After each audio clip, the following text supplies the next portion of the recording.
you have your Bible, you can turn to John chapter 5. We're going to be in the first 16 or 17 verses there.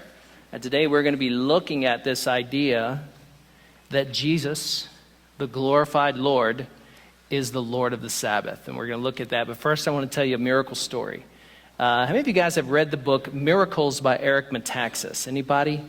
Yeah, that's a great book. I want to encourage you to get that book. It's called Miracles by Eric Metaxas. And he is probably one of the most prolific Christian authors alive today. And Eric wasn't always a Christian.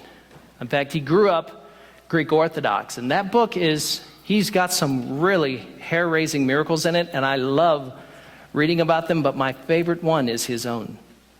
Is a miracle that the Lord did for him when he first came to know Jesus. And Eric grew up Greek Orthodox. So what he says in the book is that I only ever had this sort of amorphous idea of God, that God was just this impersonal force out there in the universe. And so I kind of believed in him, but I kind of didn't. I just didn't know. And then as he graduated from high school, he went off to Yale University. And he had big dreams. He had big plans. One of his big dreams was to get his degree in English and then become a famous fiction author.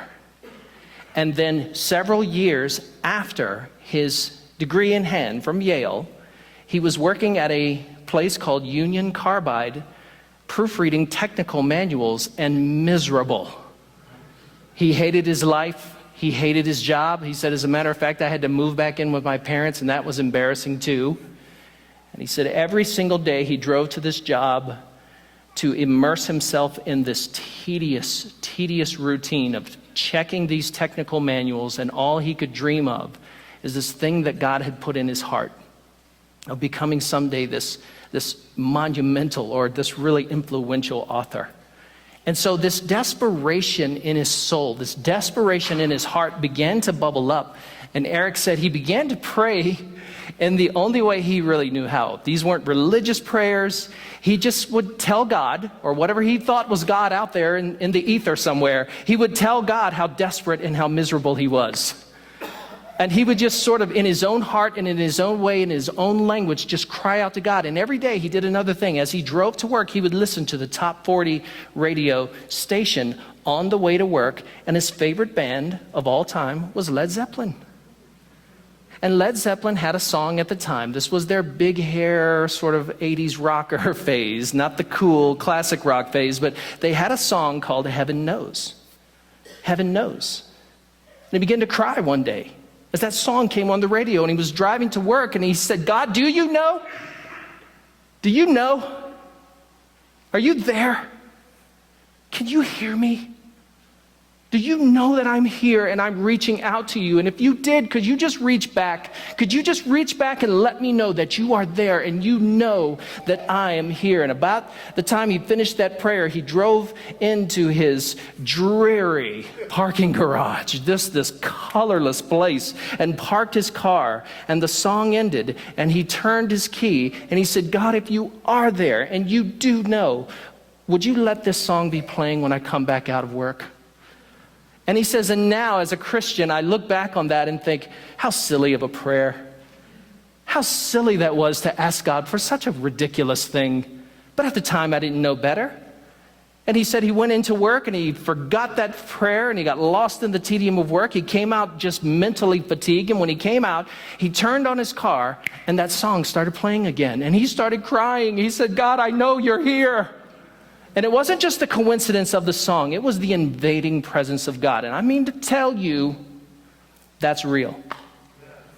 God's invading presence. He is a present transforming reality. And that's what Eric experienced. Well, all the while, the whole time he had been wrestling with his faith, what had happened was he had a Christian, a clandestine witness who was telling him about Jesus and having these conversations with him. And eventually he had to just acknowledge, not only is God real, but Jesus of Nazareth is his son.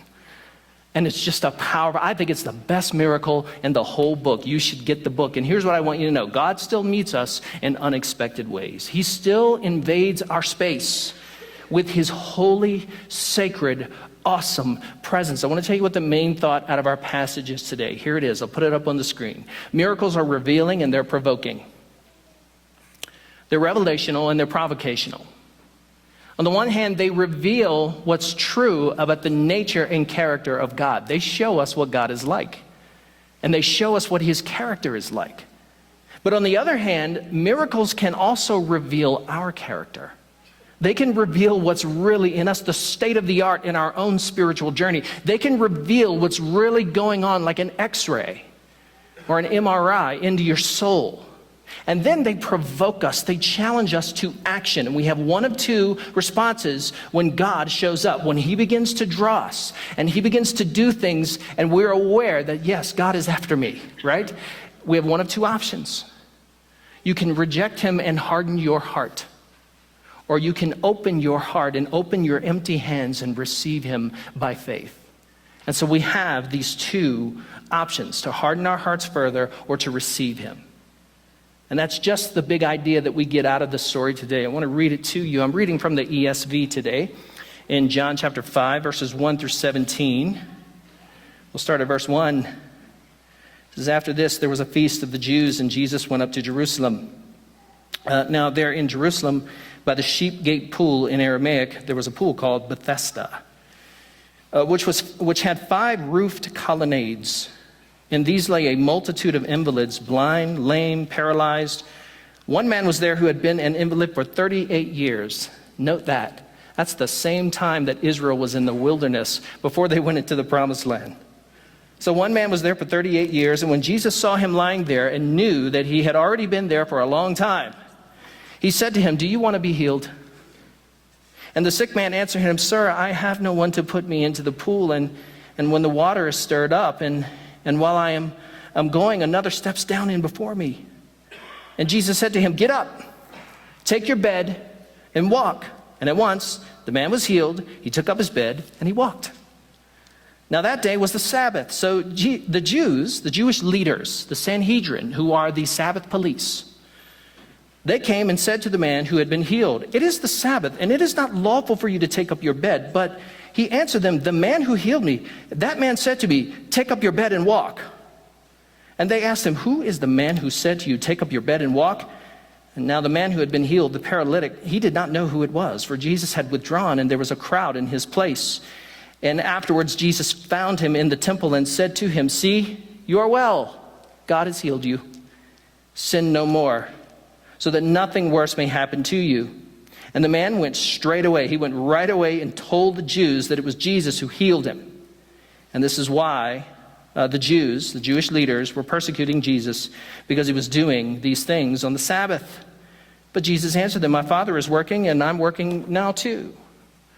And so let's look at a little bit, just quickly, the setting of the story, because these things are important. Now, going forward in John's gospel, the Jewish leaders are going to intensify their opposition to Jesus, and it's going to happen over these 3 miracles. John 5, which is the healing of the paralytic at the pool. John 9, which is the healing of the blind man at another pool. And then we have John 11, which is the resurrection of Lazarus, and that is it. They are done with Jesus, and that is a real firestorm. So there's going to be this escalating pattern of conflict in these 3 miracles. So the setting of the sign, let's note it, the festival. He does not tell us what Jewish festival it was, and it could have been one of 4. It could have been 3 that are in the Old Testament, which is Passover, the Feast of Tabernacles, and the Feast of Pentecost. Or it could be Hanukkah. Later in the book, Jesus will actually celebrate Hanukkah, which is an intertestamental festival. So it's one of those festivals. The pool was said by many, many scholars, historians, and archaeologists to be a complete fabrication. Total fabrication. Until about 50 years ago, they found it. And it was impossible to miss when archaeologists started digging, because it's about a football field long, and there's a pool adjacent to it. And guess what they found? They found that the pool was surrounded by 5 rooftop colonnade, a portico, exactly the way John describes it, exactly, and you can visit it today in Israel.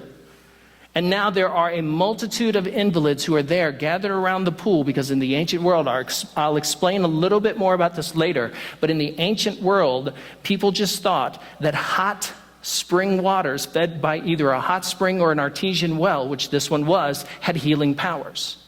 They just thought that. They did. And so let's make some observations from the text relative to our main thought today. And the first one is this, that Jesus doesn't reserve restoration for the spiritually qualified or the well-connected. And this guy definitely isn't. In fact, I think we could say that Jesus finds the guy of all the people, the blind, the lame, the diseased, the leprous, or whoever they are, guys with eczema or scales or whatever it is, I think Jesus finds the person who looks like he's most in need, who's been there probably the longest, who just has camped out there. He's a squatter. And so the first thing we learn about the character of the man, now remember, miracles reveal the character of God and they reveal our character too. And the first thing that this story reveals about the man is this, is that he is utterly alone. Chapter 5, verse 7 says this, Jesus says, do you want to get well? And what's the first thing he says? Sir, I have no one. I don't have anybody. You know somebody like that? I met a guy like that at the last church where I was associate pastor. His name was Fred. And I used to have Patrick's job there. And I was the discipleship pastor for a long time. And I would regularly set up sign-up booths in our lobby and sort of invite people to come and sign up for classes or small groups that I was running. And this little guy, he was about 40, I found out he was about 48 years old. He was sitting on a bench right across from me, sort of kitty corner from me. And he just sat there and he looked miserable. And no one talked to him. And I just kept, people would come and they would talk to me and sign up for the class or get more information on the class. And then as the service began to start, he was still sitting there and I thought, I'm going to go meet him. So I went over and I introduced myself. I said, hey, my name is Jeff. What's your name? He goes, oh, my name's Fred. Fred was developmentally delayed.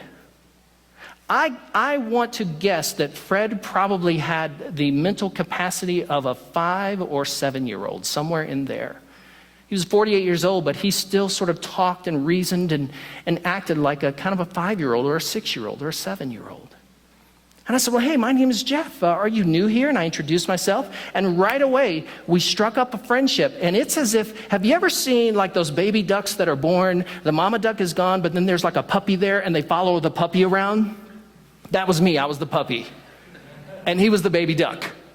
He followed me around the church every time I was there, and I just loved on him. He was just such a neat guy. And I remember after a while, he signed up for every class and every small group we had, especially the men's groups. He loved those groups. And he was there every time the doors were open. He would come several times a week. He rode the bus. He knew how to ride the bus. He would get off the bus. The bus stop was right in front of our church in the Kmart we used to meet in. And he would come in and just sit and chat with me for 20, 25 minutes and then visit with all the other pastors. And I loved Fred, still do. And one day I invited him over to our house. Now, what you need to know about him is not only was he mentally delayed, Fred was really crusty. And by crusty, I mean he always wore this little gray, dark gray members-only jacket. He had sort of these really thick tufts of gray hair growing out of his ears. He had really bad eczema, so he had flakes on him all the time. Some people wouldn't talk to him for that because they just got grossed out. And I can see some of you are throwing up in your mouth right now. But listen, he was unaware of all of that, and the friendliest guy you ever want to meet. And so I invited him over for dinner. And he said, okay, yeah, that's fine. I can come over. And he sort of talked like the Rain Man. I mean, he's just the cutest little guy. And so I picked him up in front of his apartment building, which was downtown Spokane, drove him all the way out to Post Falls where I lived, 30-minute drive. And I had to warn him. I had to tell him. I have 4 hilarious, funny little kids. Be forewarned. They're cute and they're hilarious, and so the house will be very noisy. Is that okay with you? He goes, oh no, it's fine, it's fine. And he had a smile from ear to ear. He couldn't wait to come have dinner with us. And so when we came in the house, I'm pretty sure before he got 5 steps in the house, he got hit with a Nerf gun. And he got whacked with a lightsaber, like a plastic lightsaber. And he just was beaming. And he met our kids, and he was like, hi, how are you? What's your name? And they were like, they took off running. And he comes up and eats with us around the table and couldn't wipe the smile off of his face. And after about an hour of conversation, I drove him back home. And when we got to his house, he said, well, do you want to come up and see my apartment? I go, absolutely. And this was an apartment dedicated to the mentally disabled. And so we went up, and I'm telling you, when you go in his apartment, it is spotless. Everything is ordered and just labeled, and wow. And I would love for my house to be that organized. And he took me out to the balcony, and what he said was, we looked out of the balcony, and there was the whole city of Spokane. He had such a beautiful view. And we're standing there and going, man, you have the best view. I said, Fred, let me ask you something. What do you do when you're not at church? What do you do when you're not in a small group or in a discipleship class or hanging out with some guy like me? And he goes, oh, nothing. I go, what do you mean nothing? He goes, I sit right here. I go, well, do you have friends in the building? Nope. I said, Fred, do you spend time with anyone other than people at church? Nope. He sits there alone all day long looking at the city. And I'm telling you, I put my best poker face on, but my heart just broke. Because I had never, ever met anyone who was that profoundly alone. And that's the guy we're talking about here.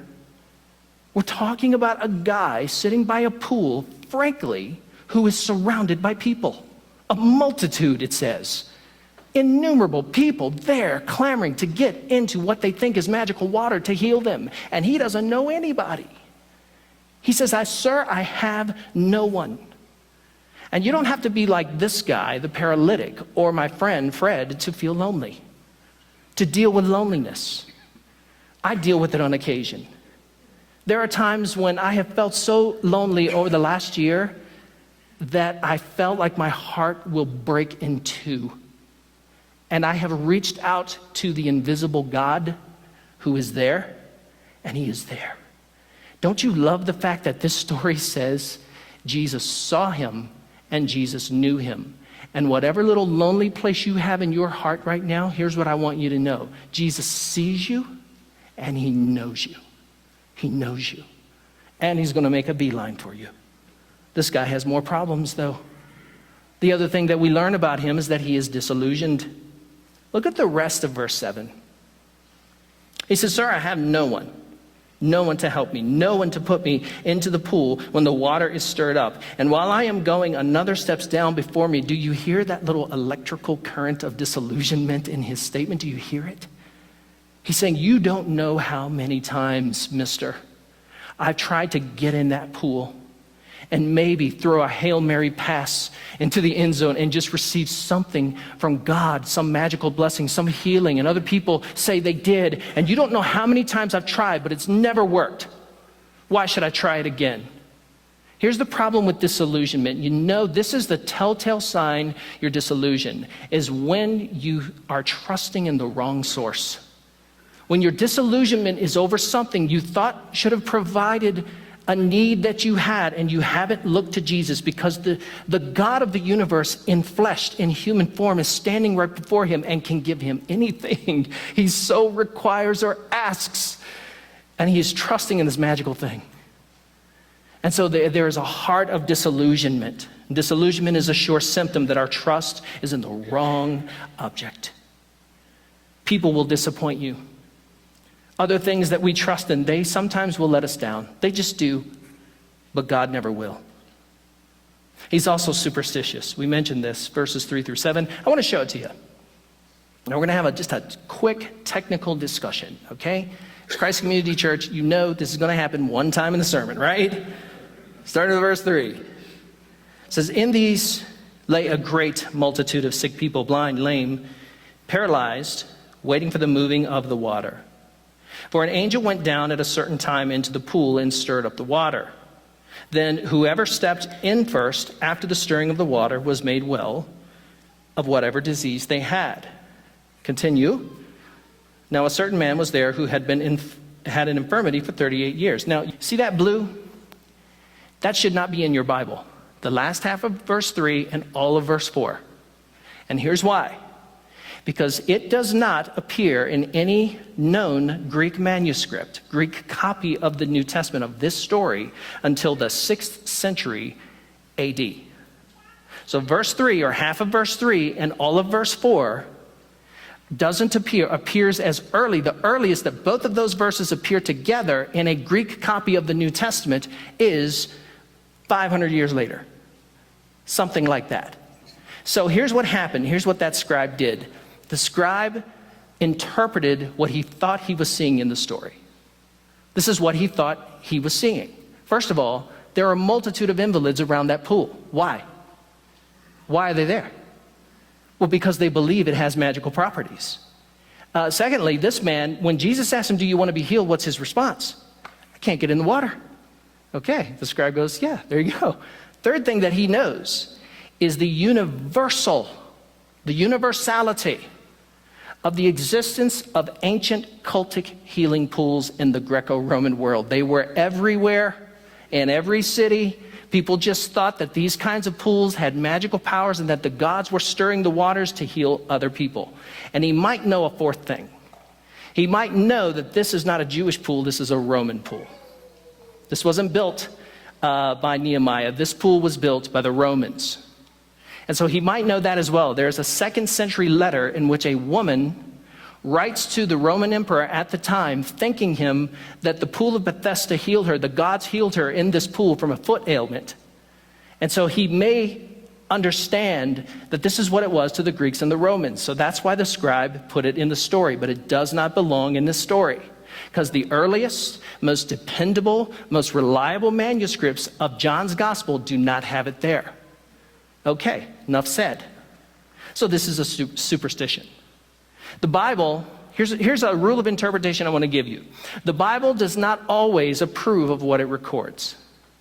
The Bible does not always approve of what it records. It records the words of Satan. It doesn't approve of his interpretation of the Torah. Okay, so here we have a record of a belief that these people had. Now, Jesus has come as the primary, singular competitor to a superstitious belief. And he doesn't even address the issue of the pool. He doesn't say, go get in the water. He says, get up. You don't need the water. You don't need that other thing you're trusting in when Jesus is in the room. That's what he does. So, but this man clearly is suffering a kind of superstition. He's also a blame shifter. He's a blame shifter. Now, this story is very much in contrast to the story in chapter 9 of the blind man healed at another pool. And the blind man, both of them are healed at a pool. Jesus takes the initiative in both stories to search them out, to seek them out, to initiate the healing. But the one guy receives Jesus and even defends Jesus. This guy doesn't do that. When he is accosted by the Sanhedrin or the religious leaders or the Pharisees, and they say, why are you carrying that mat in this temple? You're breaking our laws. His response is, oh, well, there's a guy who healed me and he told me to do it. Have you ever done that? Shifted blame?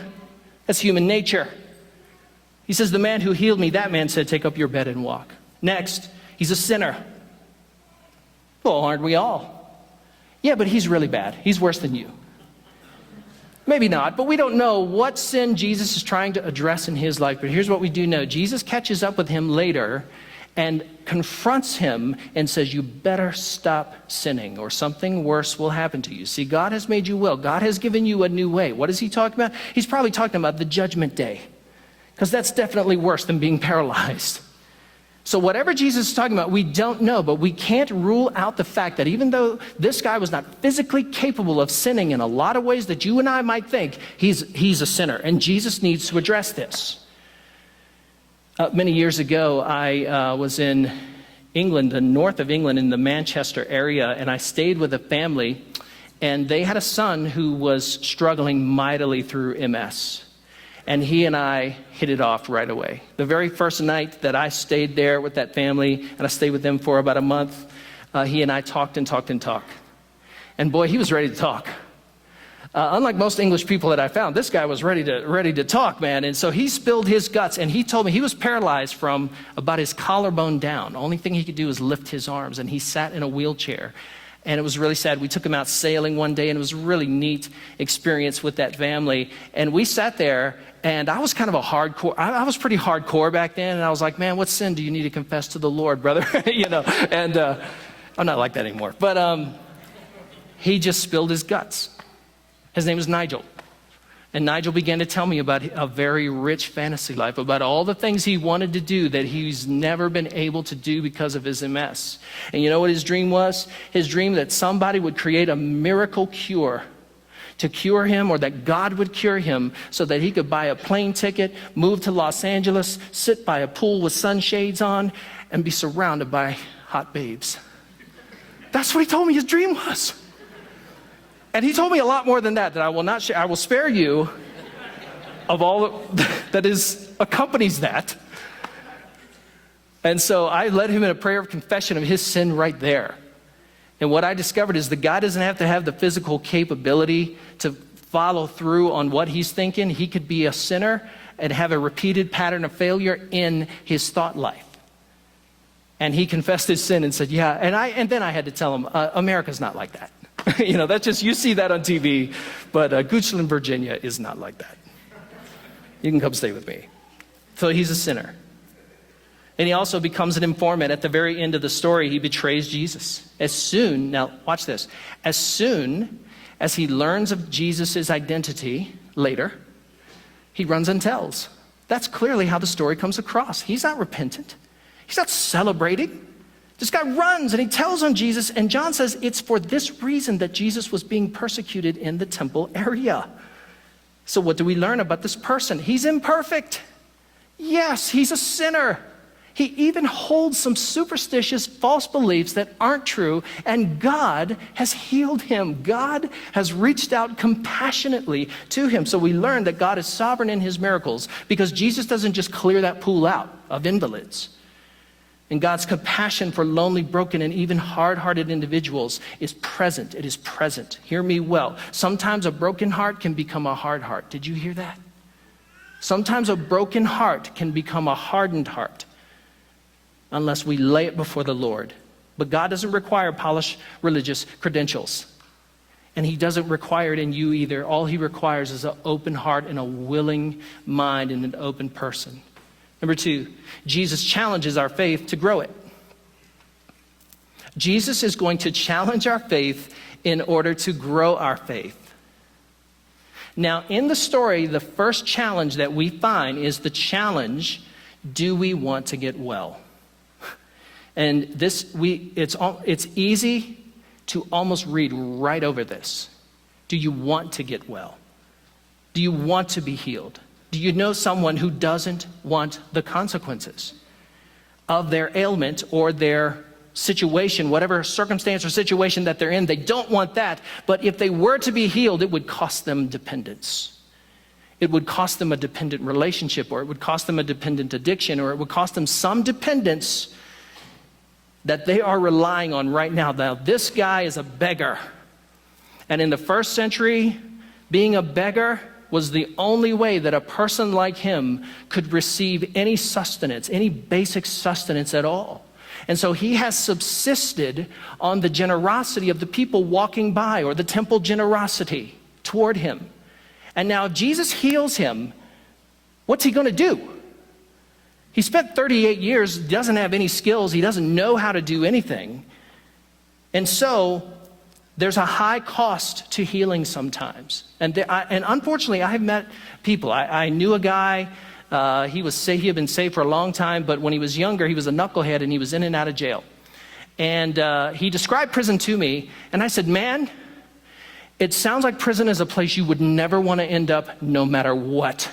It sounds horrible. He goes, oh, it is.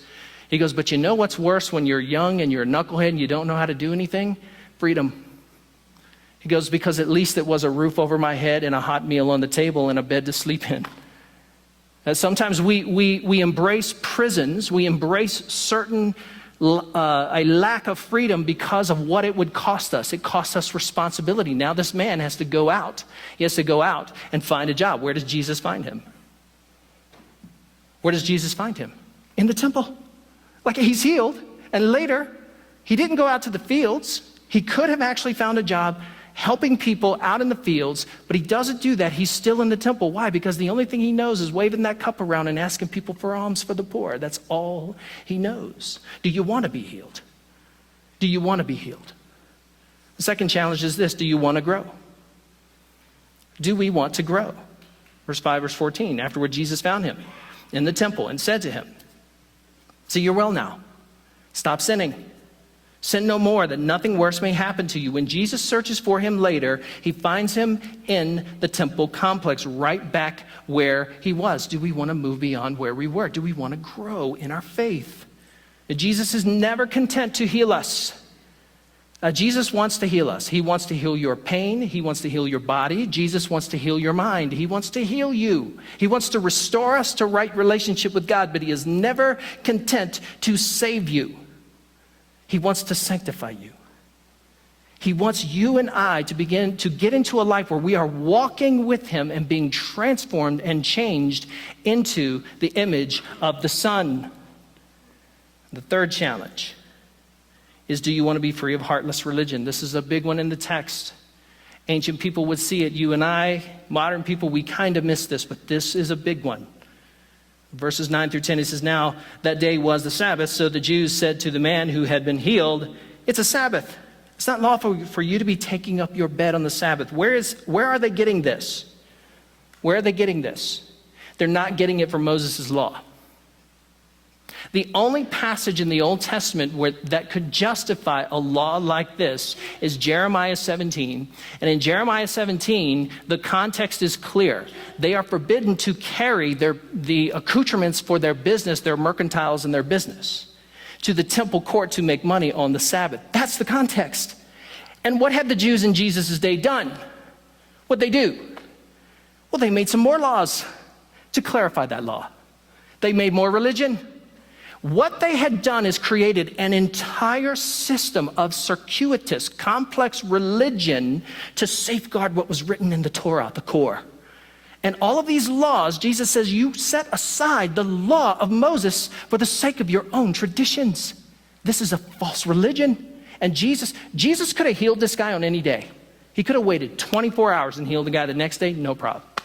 Right? No problem. But he does it intentionally on the Sabbath because he wants to address this false religion. So now we need to unpack this, folks. What is false religion? Established false religion is usually marked by these things. I want to show it to you. A focus on the institution rather than the individual. Established false religions usually focus on the individual serving as a drone or a cog in the machine, serving the institution. And Jesus came to punch that in the nose. Jesus came to stop that. The Sabbath was made for man, not man for the Sabbath. That is what he's trying to show them. The institution was designed to minister to you, not to stand in a magisterial relationship over you. That's what it was designed to do. And there are legacy systems. What are legacy systems? Well, these are religious systems that are old enough that nobody knows where they came from. Nobody was around when they were invented, but they don't go back to the Old Testament. We have them today. They're old enough to be tradition, but they don't go back to the New Testament. So this law that they are forcing on the people does not go back to Moses. It does not go back to the prophets. It doesn't. And this is a legacy system that they've inherited and been born into, and everybody thinks it's old. It smacks of antiquity, but it's not. The oldest this law could be is 160 BC, because that's when the Pharisees were created as a sect of people to help the Hasmoneans. And then from 160 BC up until this day, 190 years, they became one of the dominant political powers in Jerusalem. That's where the law comes from. They invented it. But it doesn't go back to Moses, and it doesn't go back to the prophets, but it feels old. It's just a legacy system you've inherited. And then there are legendary beliefs. Here's what happens. Legendary beliefs begin to be formed in the community. They're not verifiable. They're not historical. They don't go back to the Word. And they're frankly apocryphal. They're fictional. But people have believed them and told them and lived them for so long that they just think that they're Old Testament, and they're not Old Testament. They're actually apocryphal beliefs. They're fictional. And Jesus is confronting this. And then you have magisterial authority structures. So these authoritarian control structures, they live. The name of the game is controlling your life. Controlling your life. So instead of loving you and serving you and caring for you and teaching you and correcting you when you need it and bringing you into the community of faith deeper in your walk with God, instead, it's a system of control where they control you in every aspect of your life. That's false religion. And Jesus is there to confront it. He is there to confront it. Jesus is not only challenging the cultic beliefs of magical healing waters in Bethesda, he is also challenging the ever-expansive tendencies of man-made religion. That's what he's there to do. And he's there not to set us free to religion, but to set us free from it. Jesus did not come to save us to a new religion. He came to save us from slavish devotion to impotent, powerless, man-made religion. That's what he came to do. So I want to remind you of the takeaway today. Miracles are revealing and they're thought-provoking. They reveal the character of God. They reveal what's true about us, and then they provoke us. They challenge us to make a decision. We are either going to warm our hearts to him in faith and receive him with open hearts and open hands, or we're going to harden ourselves like this man apparently did. So I have some takeaway questions for you today. And the first one is this. Is there a God event? Is there a miracle? A need that you have that only Jesus can meet? Because I guarantee you there are needs that you have in your soul that only Jesus, enthroned in heaven, can meet for you. What are they? Will you be bold enough to ask God, God, I need you. I did this last night as I was falling asleep, man. I was just crying out to God saying, God, I need you. This is what I need from you. 2, do you feel undeserving, alone, or perhaps disillusioned by religion? Have you been burned by bad religion? You may have given up on religion, my friend. Don't give up on Jesus. If you give up on religion, don't give up on Jesus, because he's calling you to a deep and abiding relationship with the Father through himself. And number 3, are you holding on to any sacred false beliefs that are keeping you from Christ today? Is there something you were taught? You were just brought up to believe this, and you can't shake it. You can't kill that sacred cow. You can't do it. You can't melt down that golden calf because you were just taught this. Will you let it go today? If it's a barrier between you and Jesus. 4thly, is there an identifiable pattern of sin that is holding you back from restoration and growth? Is there something you need to confess? Like my English friend Nigel, is there something where somebody needs to lead you, or you need to lead yourself and say, God, I confess this is what's been going on in my mind, and this is what no one knows about me, and it's between you and me, and I want to get rid of it. Confess it. And then 5thly, are you ready to face the challenges that restoration can bring? The responsibilities that new opportunities that healing and restoration to God can bring. Because I guarantee you, it will cost you. Discipleship is costly. Let's pray. If you're here this morning and you don't know Jesus, and you've been wanting, like Eric Metaxas, you just have been crying out to God and you don't know. You think he's real. You think he's there. But your heart has been reaching out. Would you just make the decision right now to put your trust and your faith in Jesus of Nazareth for salvation? Salvation is something he alone can provide for you. No one else can give it to you. No one else. Will you receive it freely as a free gift right now? Receive it.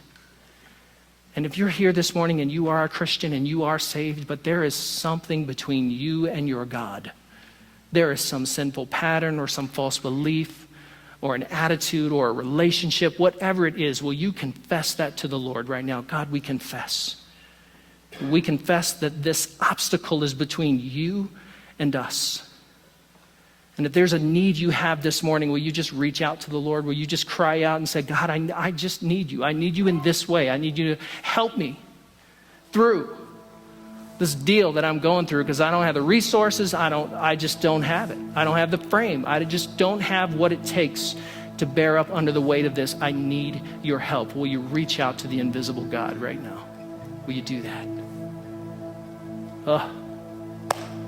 Amen.